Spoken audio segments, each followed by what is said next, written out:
Señor, ¿a quién iremos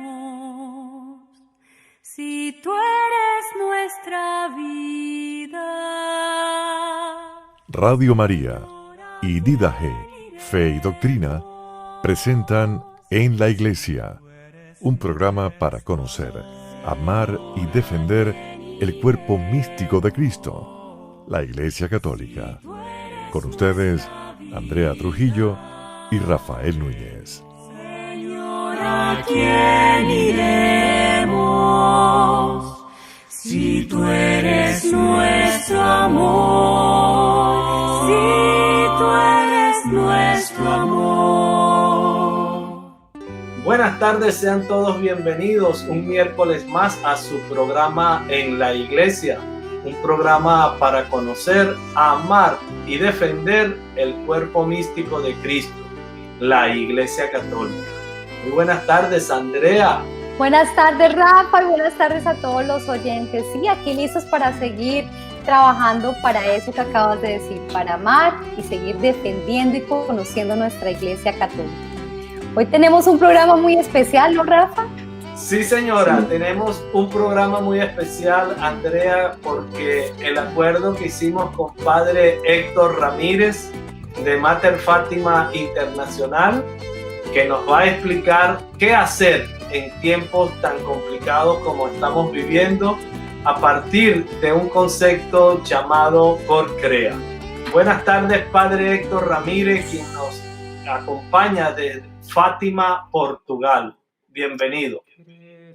Pues muchas gracias por invitarme de nuevo y cumplir la promesa de participar en este programa. Y comienzo diciendo que efectivamente el mensaje de la Virgen en Fátima está totalmente fundamentado en la Iglesia, porque ¿quién es la que discierne si las cosas vienen del cielo o vienen de los hombres? Pues precisamente la Santa Iglesia Católica. En este caso estamos hablando de una aparición mariana, por lo tanto una revelación privada, como se suele llamar en la teología, y que está aprobado por la Santa Iglesia Católica. Por lo tanto, no es la revelación de la Sagrada Escritura, pero también se le tiene que dar pues esa adhesión filial de saber que Dios también nos quiere seguir hablando en el día de hoy a través de su madre, ¿no? ¿Y para qué? Para que nos ayude a edificar, amar la Santa Iglesia Católica, ¿no? Y cumplir la misión que es la salvación de las almas. Bueno, esta pequeña introducción lo digo porque me gusta mucho que a veces las apariciones uno lo ve como algo extra, como algo circunstancial, como algo fuera de lo habitual que vivimos en la Iglesia Católica, y al contrario, son gracias que Dios regala a la Iglesia, al mundo, en la historia, y sirven para edificar el gran proyecto de Dios para el mundo, para la salvación de los hombres, que es la Santa Iglesia Católica. Viene a enriquecer la Iglesia. Bueno, habíamos quedado de que íbamos a hablar un poquito de lo que eran en esencia el mensaje de Fátima, porque yo comentaba en el programa anterior que como capellán, que estuve casi 4 años aquí en Fátima, ahora estoy de peregrino, me di cuenta que la gente conocía la aparición, conocía el santuario, conocía quizá también algunos la historia de los pastorcitos, quiénes eran, su nombre, un poquito de cómo era Portugal en aquel entonces, pero después ya cuando ibas al núcleo del mensaje, o sea, ¿qué pide la Virgen aquí en Fátima, no? Y yo me daba cuenta que no saqué estadísticas ni nada de eso, pero por soltar una intuición, ¿no? Quizá el 20% máximo sí conocía el mensaje de la Virgen en Fátima. El resto conocía algún aspecto de lo que la Virgen había pedido aquí. Oye, es verdad, la Virgen pide el rosario. No, es verdad que la Virgen nos pide penitencia. Es verdad que... Entonces, y todo eso es real, es parte del mensaje de Fátima, pero yo me daba cuenta que faltaba como una estructura para que se entendiera todo, el todo. Porque si nos quedamos, voy a usar una imagen, con un rompecabezas y tengo 3 piezas, pues sí, conozco esas 3 piezas y sé para qué sirven, pero me falta la visión de conjunto, ¿no? Y el mensaje, para poderlo profundizar, al menos es lo que yo voy descubriendo poco a poco cada vez que lo leo, para poder entenderlo y profundizarlo, necesitamos tener el marco de referencia del mensaje de Fátima. Bueno, y una congregación que se llama la Alianza de la Sagrada Familia Internacional sintetizó en 7 pilares el mensaje de Fátima, que es lo que yo doy en las charlas, en la misión que yo voy haciendo, porque me parece muy, muy simple, una buena síntesis y fácil de recordar y sobre todo vivir, porque si lo recuerdas en la inteligencia, en la memoria, pues lógicamente después te acuerdas, lo vives en el corazón. Bien, y entonces ahí salió esa palabra que el otro día solo la enumeramos, que se llama Cor Crea. Entonces, no sé si quieres que vaya hablando y tú me vas preguntando. No quiero ser muy pesado, porque si hablo, yo puedo hablar 1 hora, pero no pesado en la radio. No, padre, pesado para nada, fascinados con todo esto que nos va a usted enseñar. Sí, empecemos a desarrollar la palabra y si vienen algunas preguntas le vamos a ir levantando la mano. Ok, bueno, primero, entonces, es un acróstico y entonces ya aquí empiezan las bondades de esta propuesta. Un acróstico son 2 palabras que cada una de sus letras significa un pilar del mensaje de Fátima y por lo tanto ya es fácil recordarlo.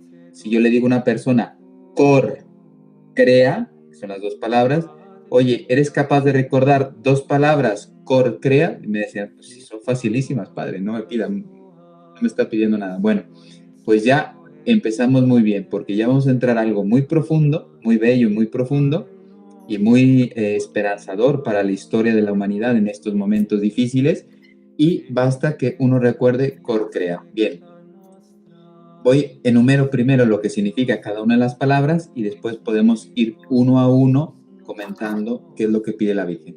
Entonces, el Cor, cogemos C-O-R, Cor, ¿qué significa? Primero, la C de consagración al Inmaculado Corazón de María.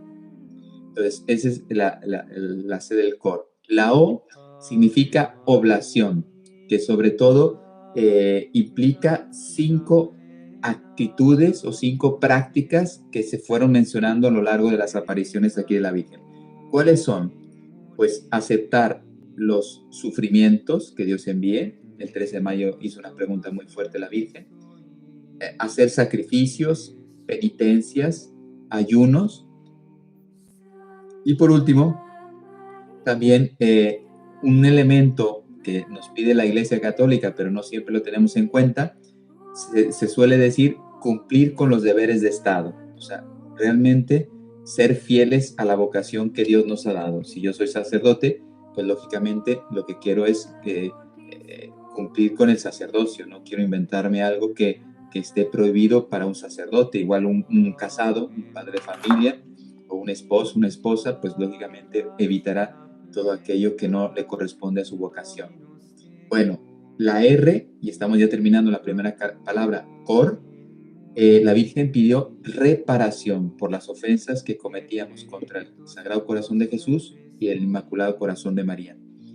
Y dentro de esta reparación hay un elemento muy importante que lo anunció en Fátima, pero después lo confirmó ya estando la hermana Lucía en España, en Pontevedra, que se conoce por el nombre de comunión reparadora de los primeros sábados de mes, que precisamente ahora viene dentro de poco el primer sábado de agosto y así cada mes ir haciendo esa comunión reparadora.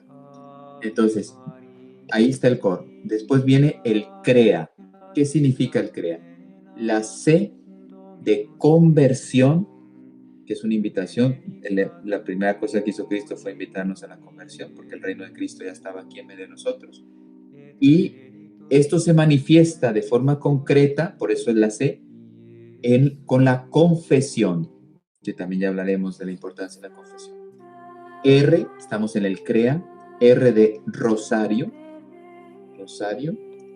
E de Eucaristía, el valor de la Eucaristía, también aparece aquí la Eucaristía en los pastorcitos, y la A, y terminamos el CREA, A de adoración.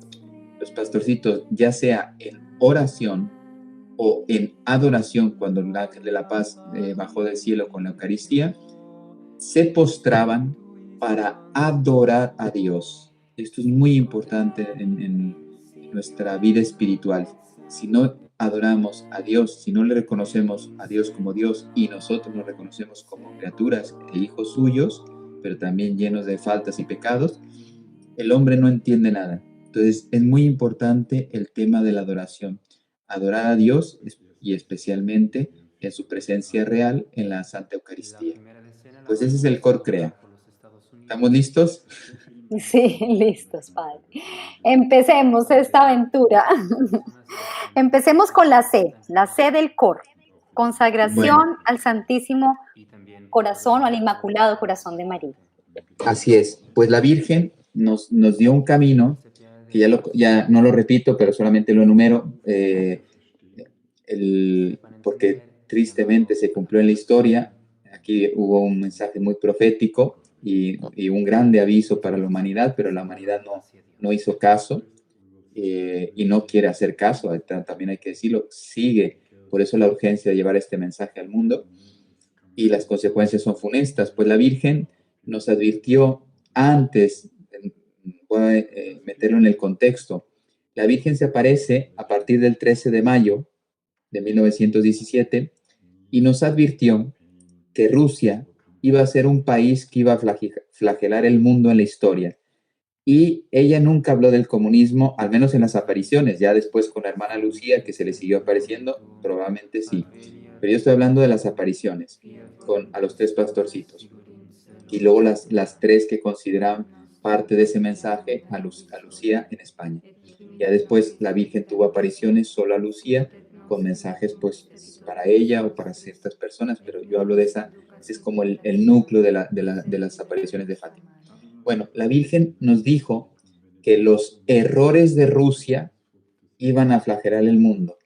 Y entonces, por causa de nuestros pecados, y era un castigo, perdón la palabra, pero yo sé que no gusta escucharla, pero que por nuestros pecados Dios nos iba a castigar con la guerra. Entonces, ella, porque no así es de bondadoso el Señor, a través de María, ella nos dijo, para evitar esto, voy a venir a pedir, entonces lo avisó en Fátima, pero también la consagración de Rusia la confirmó estando ya en 13 de junio de 1929, es cuando ya dijo, ha llegado el momento de que hagan. Entonces, la consagración al corazón inmaculado de María es un elemento, un pilar, por eso se convierte en un pilar de mensaje, que pudo haber detenido a Rusia, porque dijo la Virgen, si consagran a Rusia mi corazón inmaculado, Rusia se convertirá y tendrán paz. Pues como no lo hicimos muy tarde, lo hizo Juan Pablo II en 1984, cuando fue pedido en 1929, imagínense, todo lo que tardamos en comprenderlo. Efectivamente, la Virgen dijo, Rusia ya extendió sus errores por el mundo, haciendo pues lo que hemos visto, aniquilando países, trayendo hambre, guerras, muerte y persecuciones a la iglesia que ya están avisando. Bueno, pues si esto se cumple en los países, en este caso Rusia, si consagráramos a Rusia, pudimos haber evitado la Segunda Guerra Mundial y todo lo que estamos padeciendo ahora con el comunismo y otras cosas, porque en países donde no hay comunismo como sistema de gobierno, los errores de Rusia llegaron. Voy a poner un ejemplo. El ateísmo es beligerante en todos los países, comunistas y no. Y esto es uno de los grandes problemas que tiene la humanidad. Como ya no se cree en Dios, pues ahora se puede hacer con el hombre lo que sea. Bueno, entonces, infiriendo, nosotros si nos consagramos a la Virgen, si nos entregamos a la Virgen totalmente, pues ella también puede transformar mi familia, mi vida, mi país, mi parroquia, mi diócesis, etcétera, ¿no? Entonces, se convierte también en una consagración personal al Inmaculado Corazón de María.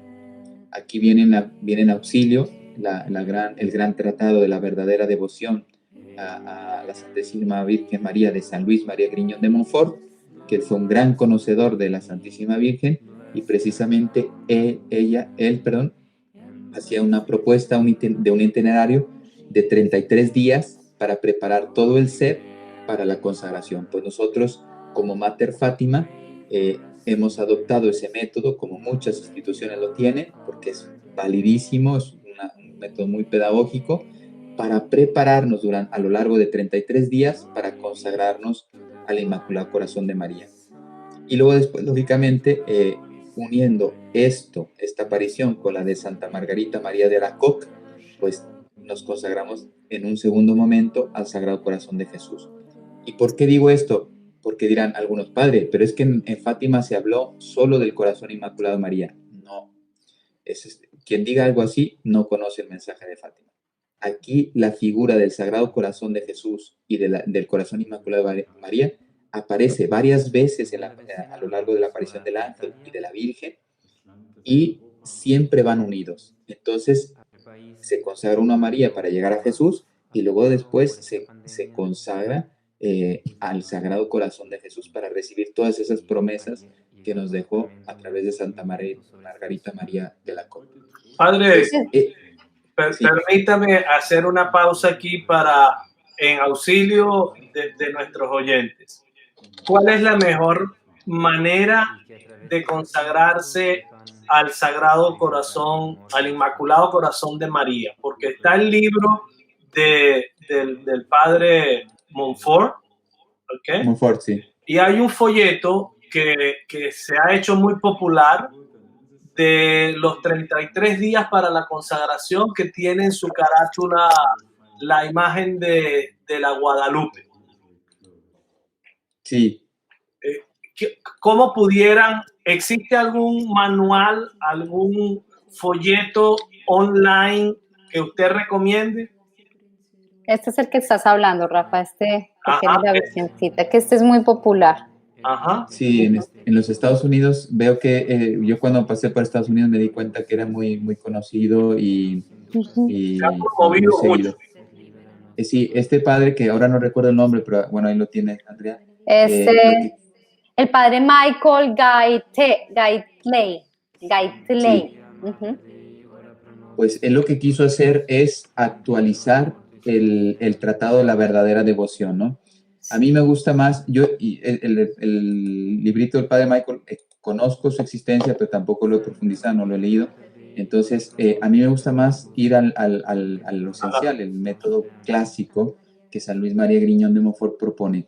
Y precisamente lo divide en cuatro semanas, y lo que va haciendo es que vayamos preparando para entregarnos totalmente a la Virgen. Tenemos que ir como por partes, ¿no? Entonces, oye, yo primero tomo todos mis sentidos. Oye, le quiero entregar a la Virgen el sentido de la vista. Por lo tanto, ya no quiero ver nada que sea impuro. Mi sentido del oído, pues yo ya no quiero escuchar calumnias, blasfemias, mentiras, etcétera. Le entrego mi lengua, porque yo ya, que de mi boca solamente salgan palabras de bendición y no de maldición, etcétera. O sea, uno le va entregando poco a poco todo el ser. Entonces es muy pedagógico, porque cada día, oye, hoy vamos a meditar en que le quiero entregar a la Santísima Virgen mi boca, por ejemplo. Entonces yo ya no quiero proferir una palabrota. Tristemente en muchas familias, pues entre los familiares se hablan, se comunican a través de insultos, palabras, malas palabras, etcétera. Pues ya ahí empieza mal la relación. Entonces, en cambio, yo como consagrado a la Virgen digo, ya no quiero pronunciar nada que ofenda a mi hermano, ¿no? Entonces, y eso lo tengo que meditar, asimilar, porque seguramente cuando uno está lleno de pasión o enfadado, pues tiene que controlarse, porque de otra manera podemos fallar. Entonces, así va, y luego después le entrego mis bienes interiores, o sea, todos los dones. Si Dios me ha dado un carisma de la música, o si Dios me ha dado una inteligencia prodigiosa, pues ya no quiero usarla para mi servicio. A lo mejor eso me da mucho dinero porque escribo libros, etc. No, yo le entrego esto a la Virgen. Y si Dios me ha dado, por ejemplo, Sor Lucía, el Señor le concedió una grande memoria. Se acordaba de todos los detalles del mensaje, y luego después lo relacionaba muy bien con la palabra de Dios, porque se recordaba la Biblia casi entera, y entonces ella hacía una síntesis hermosa de lo que era la palabra de Dios con el mensaje de Fátima en sus escritos, ya siendo religiosa, lógicamente. Entonces, pues oye, ella tenía un gran don de una buena memoria, pues la aprovechó para una misión que Dios le confió, ¿no? Y así, ese método son 33 días y luego uno suele buscar un día mariano para que ese día, si es posible, de forma pública, se hace la consagración. Por ejemplo, en mi parroquia, una misa, porque me ayuda a mí de decirle al mundo, espiritualmente, yo ya le pertenezco a la Virgen y también el pueblo de Dios pues me apoya con sus oraciones y a lo mejor se siente llamado también a consagrarse. Yo, fíjate, voy a hacer un paréntesis, pero no alargarme, si no nos va a dar para más programas, pero San Luis María Griñón de Montfort dice una cosa muy interesante que a ver si logro explicarla bien, porque la gente sufre mucho cuando llega este paso que tienen que dar. Dice, yo le ofrezco también mis méritos pasados, presentes y futuros. O sea, yo le entrego todo a la Virgen. Es una consagración total, por eso él dice consagración total a la Virgen María, ¿no? Como él le llamaba esclavitud de Mariana. O sea, un esclavo se entrega totalmente a su amo en una imagen. Entonces, sí. Aquí me surge una pregunta y es, la Virgen cuando les habla a los niños, ella habló de la consagración de Rusia, de un país entero. ¿Cómo se hacen esas consagraciones a un país entero que digamos que los que están ahí metidos ni saben que están consagrados? Es decir, un padre de familia, una madre de familia que nos esté escuchando y va a decir, bueno, mi esposo no me va a seguir 33 días en este caminar. ¿Puedo yo consagrar mi familia? ¿Puedo consagrar yo quizás mi barrio? ¿O cómo podemos como extender esa consagración un poco más grande? ¿Se puede? Sí, mira, es que estás haciendo una pregunta muy interesante porque son como dos tipos de consagración. Yo puedo consagrarme personalmente y eso, pues lógicamente es claro. Yo deseo libremente lo hago, ¿no? Entonces no provoca problemas Pero después yo puedo consagrar las cosas que me pertenecen por potestad.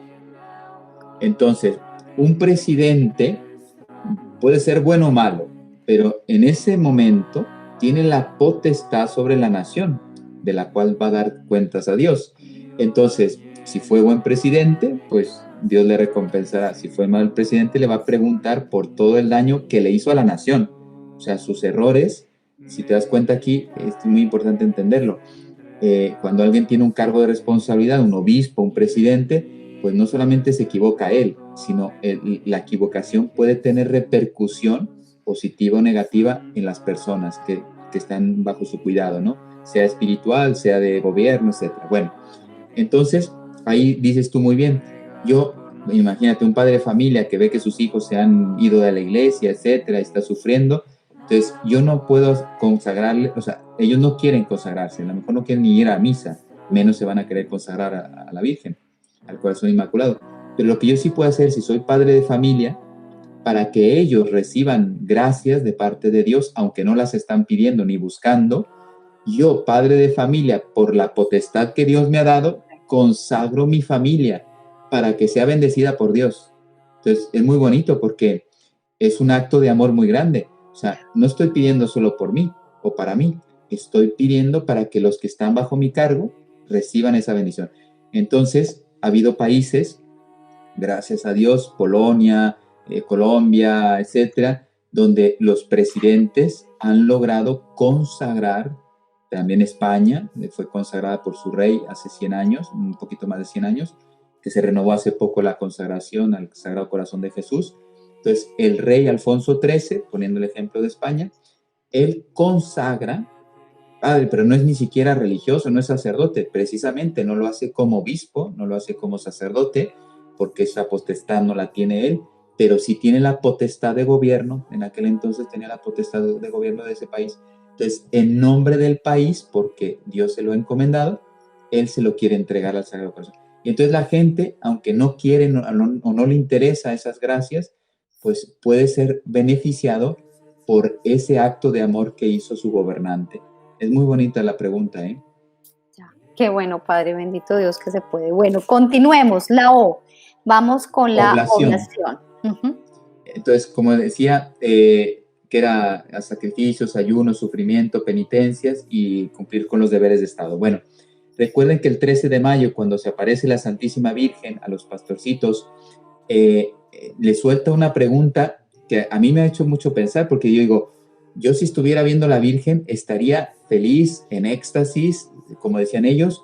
La Virgen daba mucha paz, mucha alegría, era una luz, era bella. Fíjate cómo describían a la Virgen. Ellos decían, hemos visto una mujer más brillante que el sol. Así describían a la Virgen. Claro, niños Jacinta tenía 6 años. Pues me parece sencillísima la descripción, pero profunda. O sea, ver una mujer más brillante que el sol. O sea, cuánta luz, cuánta alegría, cuánta serenidad, cuánta paz transmitiría esa Santísima Virgen en los corazones de los niños que decían eso. Bueno, y estando en eso, la primera vez que la veían, 13 de mayo de 1917, primero el diálogo, porque es muy bonito, dice, ¿de dónde viene usted?, le pregunta a Lucía, que es la que hablaba, el resto no hablaba con la Virgen. Después sí, después Jacinta y Francisco hablaron, pero ya en apariciones para ellos solo. Entonces dice, ¿de dónde viene usted? Dice, yo vengo del cielo. Y Lucía, fíjate qué hermosa pregunta, para mí es clave, porque es la pregunta del corazón del hombre, de todos los tiempos. Dice, ¿y yo voy a ir al cielo? Y le dice la Virgen, sí, vas. Entonces, fíjate, aquí, no sé si lo dije en el programa pasado, pero es fuertísimo. Ustedes que conocen muy bien la iglesia no puede, pero Dios sí, Él puede hacer lo que quiera. La iglesia no puede canonizar a nadie en vida, porque hoy podemos ser fieles, pero mañana yo puedo fallarle a Dios. Tertuliano es un ejemplo. Tertuliano, que es un padre de la iglesia, ¿por qué no es San Tertuliano? Porque murió apostatando y sus escritos son increíbles, de una fe, de una profundidad increíble, pero al final de su vida, pues tuvo la debilidad de renunciar a la fe. Entonces, por eso no es San Tertuliano, es Tertuliano. Y la iglesia toma sus escritos, porque en el momento en que estaba bien, pues verdaderamente son escritos muy iluminados. Bueno, entonces, estando en ese éxtasis, el cielo, y dice, entonces, canoniza a ella, entienden lo que digo, canoniza entre comillas, porque le dice, sí vas al cielo, o sea, estás en vida, y le promete que va al cielo. Y luego pregunta, ¿y Jacinta va a ir al cielo? Dice, también. Y Francisco dice, también, pero tiene que rezar muchos rosarios, ¿no? Entonces, ya de Francisco y Jacinta tenemos la certeza que están en el cielo porque ya fueron canonizados. Sor Lucía está en proceso, pero es muy probable, que yo estoy convencido, pero yo no puedo decir nada hasta que no lo diga la iglesia, que los 3 estarán en el cielo canonizados y por lo tanto se cumplirá la promesa de la Virgen. Los 3 vais a ir al cielo. Y se los dijo en vida. Yo no tengo asegurado el cielo. Yo estoy luchando para no ofender a Dios, espero cuando Dios me llame, pues estar en gracia y poder llegar al cielo. Pero ayer me confesé, pero mañana puedo pecar, o hoy mismo. Entonces, en cambio ellos se les aparece, lo dejo para que la gente lo medite, es fuertísimo. La iglesia no lo puede hacer, no le puede decir a una persona, por ejemplo, San Juan Pablo II, todo el mundo sabíamos que era un santo, pero hasta que no murió, y todos decíamos santo súbito, santo deprisa, pero hasta que la iglesia no confirmó sus virtudes que todo el mundo conocíamos, pero era la iglesia que tuvo que hacer un proceso, un estudio de que este hombre verdaderamente era un santo, pero en vida la iglesia no podía decir nada de San Juan Pablo II, y a pesar de que todo el mundo lo reconocía como un grande, un hombre virtuosísimo, santo. Bueno, ahora sí, de las últimas palabras que la Virgen en la primera aparición les da a los pastorcitos, a mí me deja desconcertado. ¿Por qué? Porque se está presentando. Los niños están sorprendidísimos, como en la transfiguración, felices de ver a la Virgen. Y les hace una pregunta fuertísima. ¿Queréis ofreceros a Dios para soportar todos los sufrimientos que Él os va a enviar por amor a Él y por la conversión de los pecadores? Y los pastorcitos dijeron con fuerza, sí queremos.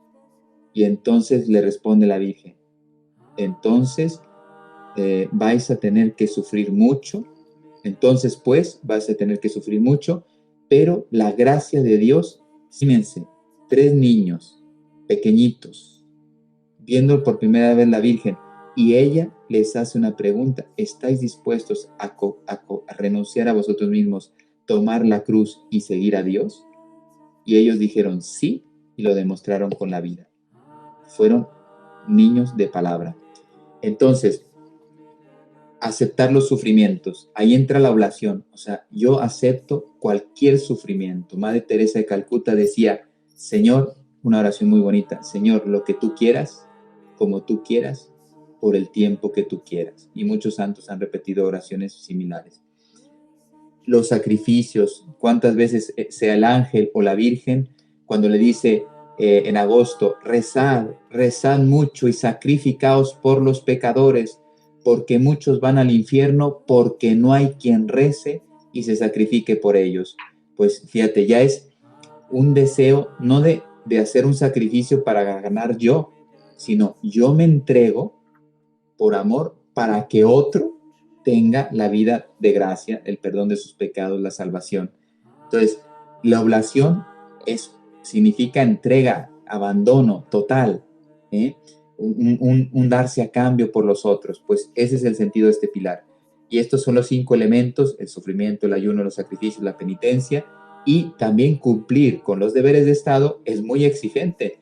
¿Cuántas veces los maridos no han tenido propuestas para ser infieles a sus mujeres, o las esposas han tenido propuestas para ser infieles a sus maridos y han tenido que ser muy valientes y con coraje decir, no, yo soy mujer de este hombre y no de otro, y soy fiel a mi matrimonio, etcétera, ¿no? O el niño, el hijo, oye, traiciona a tus padres, vente a vender droga, lo que sea, y él dice, no, que va en contra de mis valores, yo no quiero ser narcotraficante, etcétera. Bueno, pongo ejemplos. Entonces, la oblación, R de reparación. Antes de que terminemos esa oblación, yo quería también recordar ese momento en el que el ángel aparece al lado de la Virgen gritando, o sea, exigiendo penitencia, penitencia, penitencia, o sea, es un clamor del cielo, está claramente es un pedido, no una sola vez, sino el ángel lo refuerza.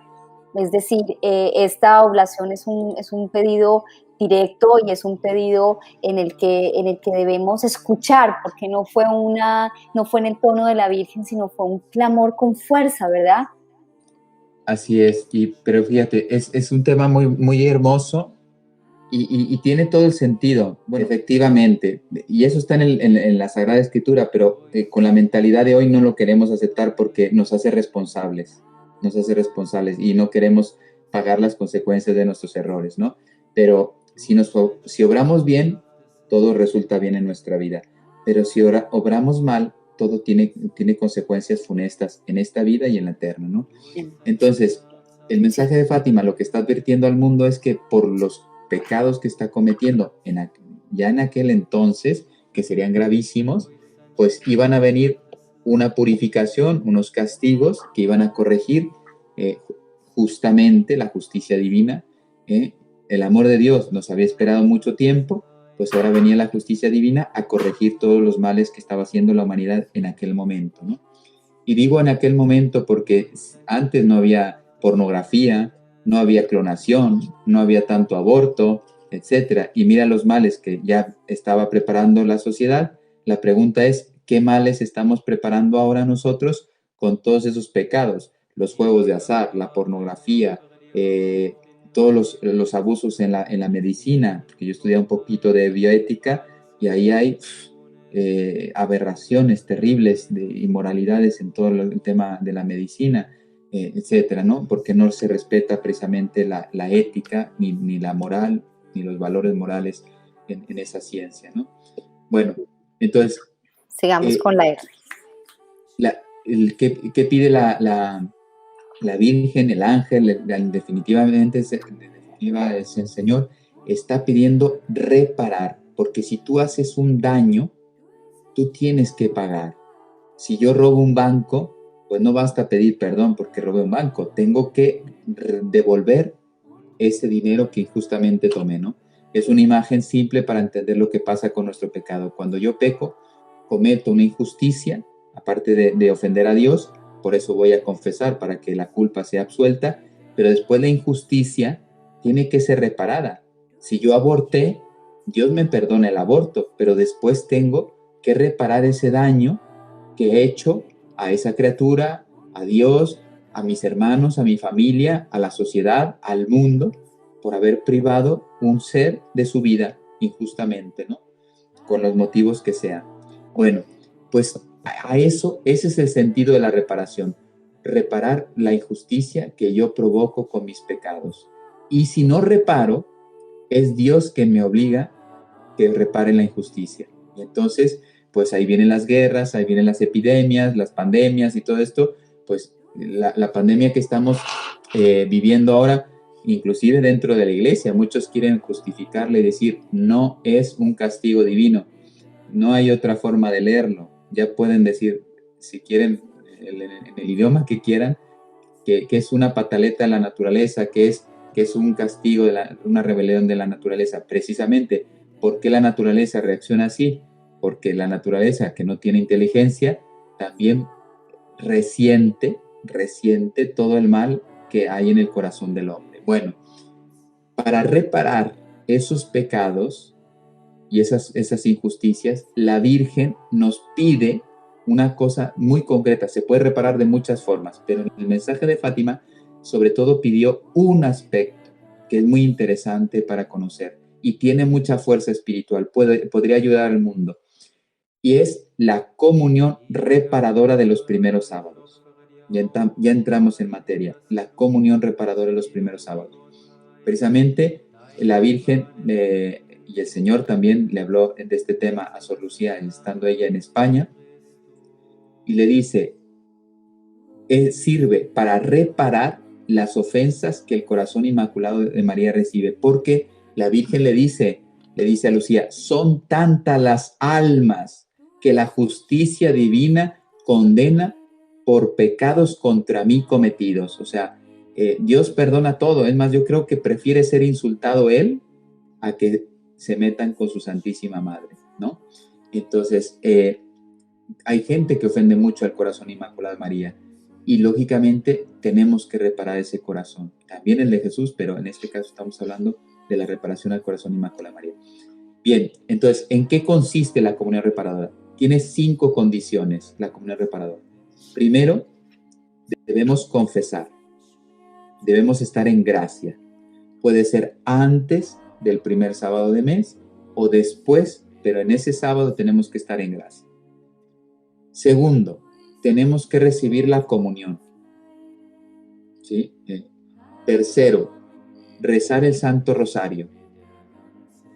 Cuarto, tenemos que acompañar, así estoy diciendo textual, acompañar a la Santísima Virgen 15 minutos meditando los misterios del Santo Rosario, ¿sí? 15 minutos, que no es nada, en tiempo no es nada. Y quinto, tener la intención reparadora, o sea, realmente querer vivir esta devoción. Y se pide que se haga, que esta intención se manifieste en la confesión. Lo digo porque la gente no conoce este detalle. Cuando uno va a confesar para la comunión reparadora, pues tiene que decirle al sacerdote, Padre, y a veces los padres no conocen esta devoción, Padre, yo ofrezco esta confesión en reparación del corazón inmaculado de María. Y luego ya digo mis pecados normal, ¿no? Entonces, y luego la Virgen pidió que hiciéramos al menos 5 sábados seguidos. ¿Sí? ¿Por qué? Porque hay 5 blasfemias que más ofenden al corazón inmaculado de María, que las voy a decir rápidamente. La primera, los que niegan su maternidad divina. Todas las sectas, imagínate, aquí están todas, entran las sectas. Por eso, Padre, las sectas vienen de Dios. Ninguna. Absolutamente, Padre. Y eso era un punto que yo quería que tocáramos, porque definitivamente, lo voy a decir como un refrán cubano, las sectas están en candela. Yo he escuchado barbaridades de pastores a nivel de la radio. Alguna vez escuché como un vaso desechable que lo usó Dios y lo tiró. Y es una peor comparar a la Virgen con un condón que la usó el Señor y lo tiró. En problemas están esos personajes. Así es, así es. Entonces, y precisamente porque mira, las sectas cumplen lo que dice San Pablo. Dice, el demonio se viste de ángel de la luz.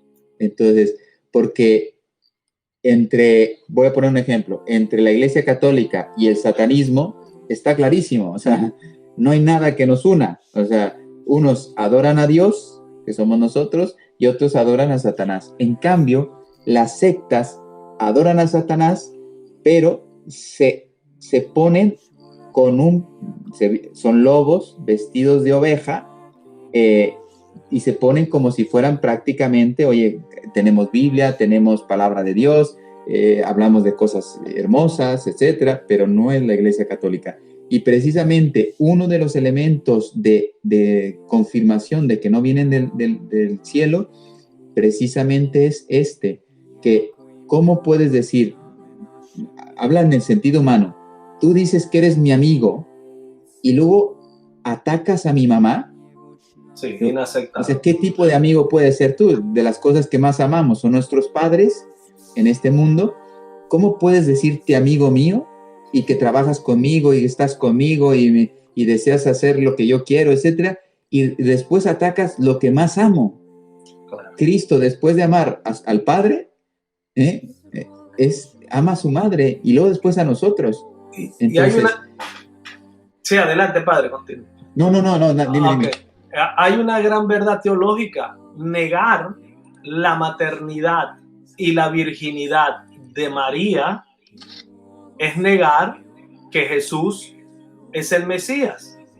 Porque Isaías 7:14 nos dice cómo serán las señales para reconocer al Mesías, que nacerá de una virgen, se engendrará en una virgen, nacerá de una virgen, y ahí están los dogmas de la iglesia. María virgen antes del parto, durante el parto y después del parto. Negar eso, negar a María, es negar que Jesús es el Mesías. Y no hay manera de que ellos logren entender esto. Claro, sí, pero hacen agua. Yo no soy experto en sectas porque no me he metido en ese tema, pero basta un poquito de lógica. Por ejemplo, ellos prometen mucho un paraíso. Bueno, primero entramos aquí estamos hablando de un mensaje que es profundo, duro, va al alma, o sea, transforma el corazón. Las sectas se quedan mucho en el tema emotivo. ¿Por qué a la gente le encantan las canciones de las sectas? Porque son muy emotivas, son bonitas, llegan a la emoción y, oye, yo quiero alzar los brazos y decir a Dios que le amo, etcétera. Pues todo eso es válido, pero después eso no cambia el corazón, eso no regenera el alma, eso no perdona mis pecados, simplemente hace que yo exprese, estoy poniendo un ejemplo, puede haber miles de, hace que exprese una emoción a un sentimiento espiritual, pero el Dios verdadero pues no vino a que le expresáramos sentimientos, vino a que le amáramos con todo el corazón, a que renovados por la gracia, ¿sí?, que Él adquirió con la pasión, muerte y resurrección en los sacramentos, renovados por la gracia, nos entreguemos ahora sí a construir la iglesia, a salvar las almas, los hombres, etc. Pero bueno, pues así es. Por eso, para mí, el primer pecado contra la Virgen es eso, de no reconocerla como madre, y tenemos que reparar, porque basta ver lo que hicieron estos últimos meses, en octubre, cuando hicieron las revueltas en Chile, en ciertos países. Lo primero que hacen es entrar a una iglesia y romper las imágenes. Y tú dices, oye, ¿qué tiene que ver? Yo estuve en Chile en octubre. Se supone que las manifestaciones eran en contra de la subida del metro. Eso supuestamente era el gran problema de Chile. que iban a subir el metro.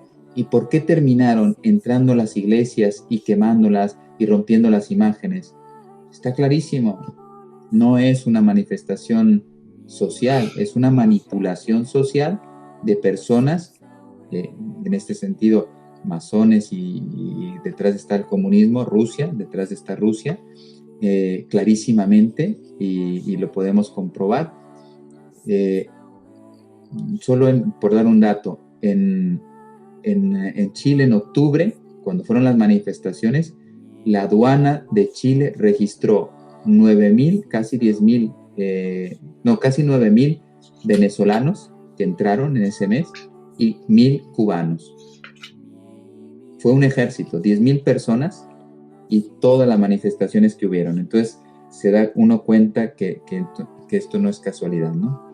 Bueno, pero no me quiero desviar demasiado porque... Claro. Pero lo que quería decir era que van con una rabia contra las imágenes, contra la Iglesia Católica, etc. Entonces tú dices, oye, pero si estás hablando, ¿qué pasó en Estados Unidos? Oye, estamos reclamando una injusticia que ha habido con una persona, ¿y por qué tienes que tirar las estatuas de un santo? ¿Por qué tienes que entrar a una iglesia en California y quemarla? O sea, ¿qué tiene que ver la injusticia?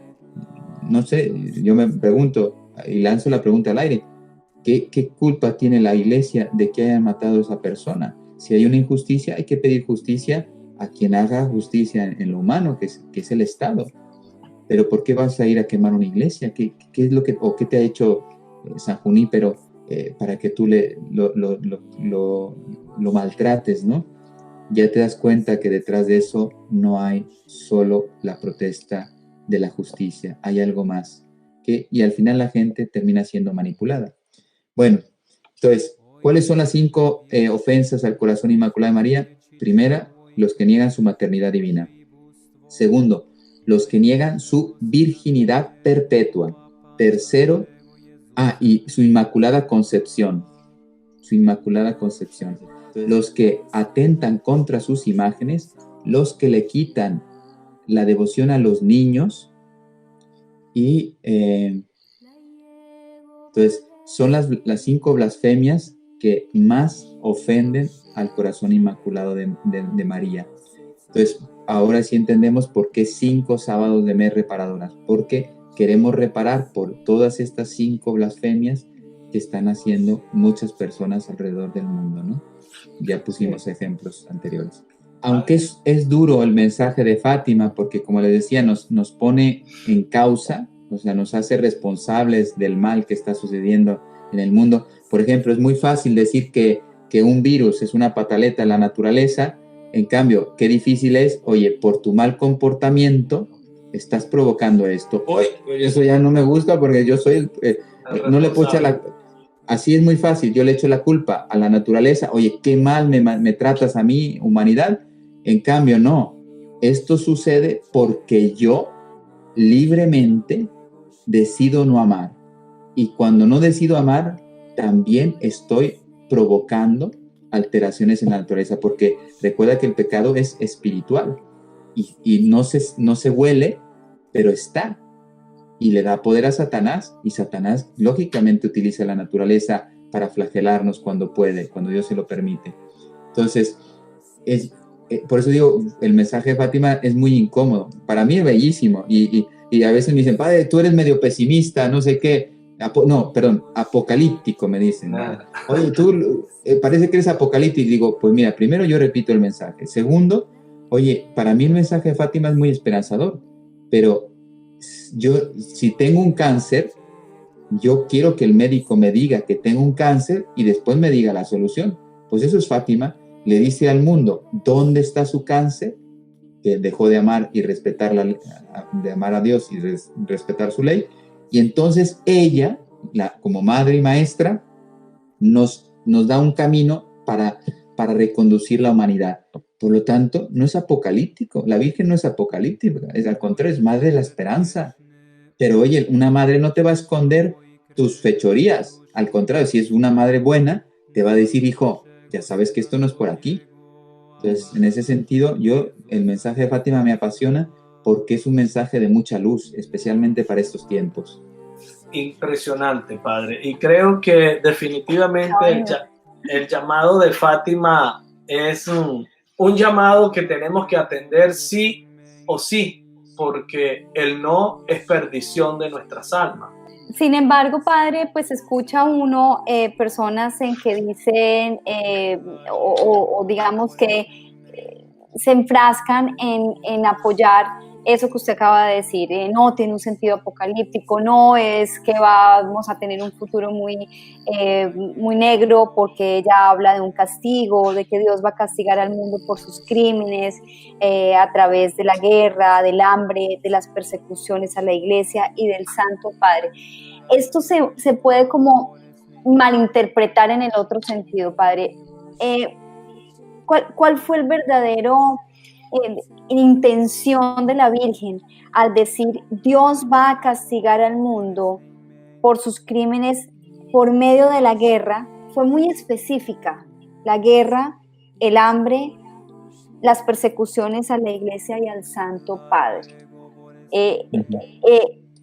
Todo esto que usted nos está explicando hoy acerca del Corcrea es lo que nos acaba de decir, es esa mamá que está diciendo vete por este camino y no por este. Sin embargo, las palabras son fuertes, son fuertes. ¿Qué le podemos decir a esas personas que solamente ven la fortaleza de las palabras y no la corrección maternal que nos está haciendo la Virgen? Pues mira, yo voy aprendiendo, porque también todos estamos en un proceso de conversión.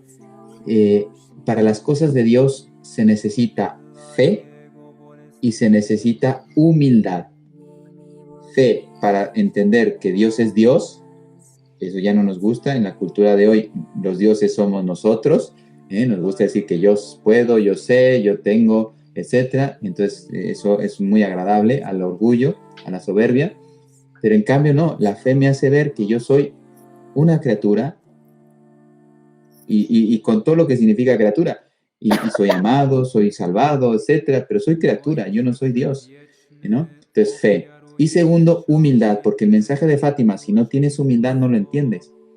Porque precisamente no nos gusta. Oye, no, esto no puede ser así. Como yo te voy a poner un ejemplo. Un día estuve a punto de corregir al sacerdote porque yo, siendo capellán en la capeliña, llegó un sacerdote y contó una anécdota que dice, mira, un día me llevaron a discernir si una aparición era verdadera o no.